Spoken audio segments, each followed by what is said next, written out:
Good afternoon, everyone. Today we are going to be working on the bullet point in your packet that says find the product 37 times 45, and then beneath it says using the digits 0 through 9 at most once each time, place a digit in each box to create a true equation. So the first part is just going to be a quick review of multiplication, of double-digit multiplication, and then after that we are going to go into a little bit of critical thinking and problem solving. If you are struggling with double-digit multiplication, your teachers have put an additional assignment in wherever they keep their class information, so go ahead and look for that. So here's the problem we have. Find the product, 37 times 45. And I put a box around product because I need to remember what that means. If you remember, product means the answer when you multiply. So I'm just going to write that on the side. The answer when you multiply. There's these different words we use when we're talking about our answers. So when you multiply, the answer when you multiply is product. Sum is the answer when you add. Difference is the answer when you subtract. And quotient is the answer when you divide. So I just wrote that on the side, and we got 37 times 45. Now, I cannot leave my math equation like this because in order to do double-digit multiplication, it needs to be up and down. So I'm going to rewrite my problem in the way that we know how to multiply, which would be like this. 37 times 45. Now, if you struggle with multiplication, you might want to get out your hundreds chart, your multiplication chart, not your hundreds chart, so that you can have that assist you in this process. So when we're doing double-digit multiplication, we're always going to start on the bottom, and we're going to start multiplying up and then over here. So I'm going to draw my arrows so that you know the direction we're going. I'm going to circle the 5, and first we're going to do 5 times 7, and then we're going to do 5 times 3. Your teacher might have taught you to draw bubbles or arrows or maybe nothing at all. That's okay. So I'm going to start by saying 5 times 7. I'm going to put my ones place right here, and then I'm going to put the tens place up over here. So 5 times 7 is 35, so I'm going to write my 5 here. I'm going to write my 3 right above that other 3. So 5 times 7 is 35. Okay, now we're ready to move on. We did 5 times 7. We're ready to move on to 5 times 3. We're going to use this 3 up here by adding it on to whatever our answer is. So we're going to say 5 times 3 is 15, and then we're going to add 3. So 15 plus 3 is 18. If we had a hundreds place right here, then we would write down the 8 and carry the 1. But we are all done. There are no more numbers over here to multiply, so we're going to go ahead and write 18 down right here. Okay? 18. Now, we need to put in our placeholder, which is going to be a 0 right here, and then we're going to move on to the 4. Again, with the 4, we're going to first multiply 4 times 7, and then 4 times 3. A common error I saw when I was teaching this to my students was that sometimes with the 4, they would want to just start and say 4 times 3, and they'd forget about the 7. But you do need to multiply 4 times 7 before you do 4 times 3. So I'm going to put in that placeholder, my 0, and then I'm going to move on to this 4 right here. 4 times 7, then we're going to do 4 times 3. I know it's looking a little messy, but I put a box around it, and we're going to say 4 times 7. 4 times 7 is 28, so I'm going to put my 8 down here, because my 8 is in my ones place, and then I'm going to carry the 2 over here. I like to go ahead and cross off that number so that I don't mix up which numbers I'm going to be adding on. So I'm going to say 4 times 7 is 28. I'm going to write my 8 down. I'm going to carry the 2. Okay, we're almost done here. So notice I crossed off that 3. Now we're going to move on to 4 times 3 is 12. And then we're going to add on that 2. 12 plus 2 is 14. So I'm going to write down 14 right here.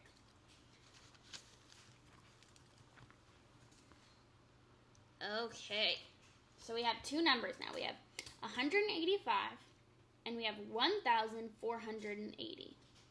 Now, the reason we do this method is what we're actually doing is we're saying 5 times 37, and then we're going to say 40 times 37. And then we're going to add up those two numbers. That's actually breaking the process down, what we're doing. So we put in the 0, that's the 0 for the 40. Okay, so now we're going to add up our two numbers to get our answer.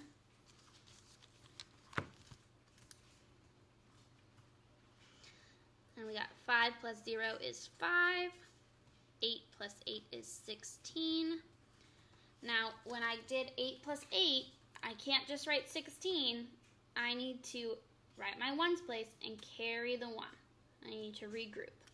So I'm going to put my 1 up here. So now over here, I have 4 plus 1 plus another 1. So that's 4 plus 1 is 5, plus another 1 is 6.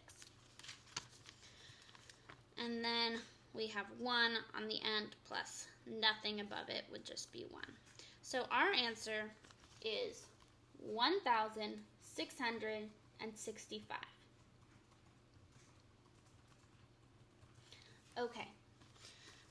If you are not ready to move on because you still struggle with double-digit multiplication, I think you need to go back and do that extra assignment so that you can get practice. But if you are ready to move on, we're going to go on to kind of the challenge problem of this lesson. It's right here. I wrote it down. It says, using the digits 0 to 9 to at most one time each, place a digit in each box to create a true equation. Now, what is a true equation? A true equation just means that whatever number this is times this number equals our 3-digit number. So if I said, one example of a true equation, 5 times 2 equals 10. That's going to be true. If I wrote 5 times 2 equals 30, that would not be true. So I need to make sure that I use all these numbers only once, and I need to make a true equation. So a lot of what we're going to be doing is going to be guessing and checking, but there is a little bit of logic that we can put into place in order to get our answer a little bit easier. So that logic that I have is that 5 times 2 is 10. So when I am going to be multiplying, I'll go back to when I'm going to be multiplying these first numbers, if they are a 5 and a 2, then my answer would be 10 with a 0 in the ones place. And I know those are all different numbers, 5, 2, and 0. So the first thing I want to try to do is make sure that in my ones place, I'm using a 5 and a 2. That way my answer would have a 0. And I just chose to do that because I can predict what my answer would be. So we're just going to try out something first. I'm going to say, this is just a number I'm coming up with. I'm going to say 35 times 42. And at first I wanted to do 25 times 42, but then I remembered, oh, I can't use 2 twice. So that's why I'm thinking I'm going to do 35 times 42. And I'm going to go ahead and solve that and see what I get. And then I'm going to adjust my numbers based on the answer. So we'll just see. Is it going to work? Are we going to have any repeated numbers? Is the answer going to be 3 digits? Those are some questions we're going to be answering right now. So I'm going to not show this to you as much as I'm doing the multiplication. I hope that you took the time to make sure you know how to do double-digit multiplication and you know how to do this problem. So we're starting at 2 times 5, which is 10, just like we were talking about. So I'm going to put a 0, and I'm going to carry my 1 and regroup. Now I'm moving on to 2 times 3, and that's 6, and then I'm going to add my 1 to get 7. Okay. So this is what we started with. I went here, 2 times 5, 2 times 3, plus 1. Now we're going to drop a 0. Notice that putting in that placeholder as a 0 is going to keep a 0 in my ones place, which is exactly what I wanted. And put a 0. Now I'm moving on to the 4. I'm going to do 4 times 5 is 20. So I'm going to put a 0, carry my 2 to regroup. And then, remember, I like to cross it off to make sure I do not accidentally use the wrong number. Now we're going to do, we did 4 times 5. Now we're going to do 4 times 3 is 12, and we're going to add 2 is 14. So we got 14. We're going to add all that up. We're going to add 70 plus 1,400, and I'm already noticing a major problem here, but that's okay because we are reviewing our multiplication skills. So I got 1,470. Now, there's a few issues. One, we can't use any number twice, and we used 35 and 42, and we got 1,470, so we used 4 twice, so this is a problem. The other problem is that our answer is only supposed to be 3 digits. So I know that my numbers are actually too big, and I need to try to multiply smaller numbers because we ended up with an answer in the thousands place. So I'm going to try something new, and I'm thinking, well, maybe 35 was too big. So instead of 35, I'm going to try using 15.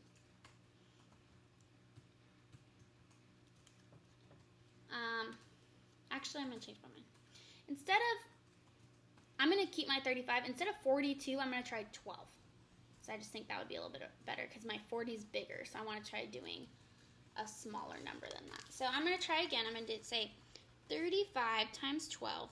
Notice I'm keeping my initial 5 times 2 is going to give me that 0 in my ones place because I think my ones place is good. I just need to adjust my tens place. So we're going to go through this math again. 2 times 5 is 10, carry my 1. Then we're going to do 2 times 3 is 6, plus your 1 is 7. Notice we actually, the beginning of our problem is exactly the same. We got 70 because all we changed was our tens place, and we haven't gotten to that place value yet. Now we're going to put in our placeholder, our 0, and we're going to go to this 1. Okay, so I'm going to put in my placeholder. Now I'm going to multiply 1 times 5 is 5. 1 times 3 is 3. Okay, we made an easier problem for us today. Okay, so I got 70 plus 350. I'm already happy because I know that my answer is not going to be in the thousands place like over here. So I'm thinking we're getting a little bit closer. It was a smart idea to use smaller numbers. So I'm going to go ahead and add it. Another thing to remember with this problem is that there are going to be more than one solution. So if you want to challenge yourself and try to find another solution to this problem, then you can go ahead and do that after this video. So I'm going to add it up. 0 plus 0 is 0. 7 plus 5 is 12. I'm going to make sure I regroup. 3 plus 1 is 4. So we got 420. I'm happy this is a 3-digit number. Let's see if we used any numbers twice. We have 35, 12, so we have 3, 5, 1, 2, 4, 2, 0. We were so close, but we used 2 twice. So this is not a solution to the problem. So I'm going to go ahead and change it and say, well, maybe I'm going to try, instead of having 35 be my top number, I'm going to try using the number 15. And then I need to pick, what do I want to multiply 15 by? Well, I know that I want to keep my 5 and my 2 in my ones place, so I'm going to put a 2 right there, because that's been working really well for me. I've never had a problem with my 0 and my 5 and 2. Now I need to decide what number I want to put here. I remember that when we did 42, that was kind of too big, so I want to keep it smaller than 40. So I can use a 3 to be smaller than 42. I can use a 3, 2, 1, or 0. I cannot use the 2 or 1, and I know 0 is going to be in my answer, so I'm going to choose 3. Okay, and if you have a question on this, please email your teachers. This is a confusing problem. So my new problem that I'm doing is 15 times 32. So we're going to start again. Hey, 2 times 5 is 10. I'm going to carry my 1. 2 times 1 is 2, plus 1 would be 3. Ooh, we're getting a different answer than our 70, so now we're at 30. We need to put in our place value, and that's because we changed this number for the first time. Okay. What we're really doing to get this number is saying 15 times 2. And that's 30. So now we're going to put in our placeholder as 0, and we're going to move on to our 3. Do you guys think this is going to work? Or do you think we're going to have to keep trying? Let's put in our placeholder 0, and we're going to say 3 times 5 is 15. So I'm going to put the 5, I'm going to carry the 1. Here's what we're at. And I'm going to say 3 times 1 is 3. Plus 1 is 4. Okay, do you guys think this is going to work? I'm happy again because it's still a 3-digit number. We're not in the thousands place again. So we're going to be good on that. I'm going to go ahead and add it up. 0 plus 0 is 0. 3 plus 5 is 8. 4 plus nothing is 4. So we got 15 times 32 is 480. And I'll just make sure you guys can see that. We're right here. Now I'm going to go ahead and mark off which numbers we used to make sure that we're good. So we used, for 15, we used a 1 and a 5, like that. For 32, we used a 3 and a 2. And our answer for 480, we used a 4, an 8, and a 0. So we did it correctly. I'm going to go ahead and write this problem in here and then write my answer. Again, I would love to see different answers that you guys come up with. You do not have to depend on the logic of, hey, 5 times 2 is 10. So I'm going to keep those in my ones place. You could find a different pattern that you think is best. The whole point of this is for you guys to be thinking critically and being creative. You do get to be creative in math sometimes. So this is what your answer should look like. 15 times 32 equals 480. Thank you for joining me for this one. This was a challenge for me to explain because it is a little bit harder to explain just guessing and checking and trying new things and how I actually think about that. If you come up with something new, that's great. Try to explain to someone how you came up with that answer. The process of guessing and checking. When we teach others is actually when we learn the most. So thank you for tuning in with us. This is going to conclude our week 4 of distance learning. Next week, we are going to start week 5. It's our last week of distance learning. So we will try to maybe do something a little fun with you. Bye.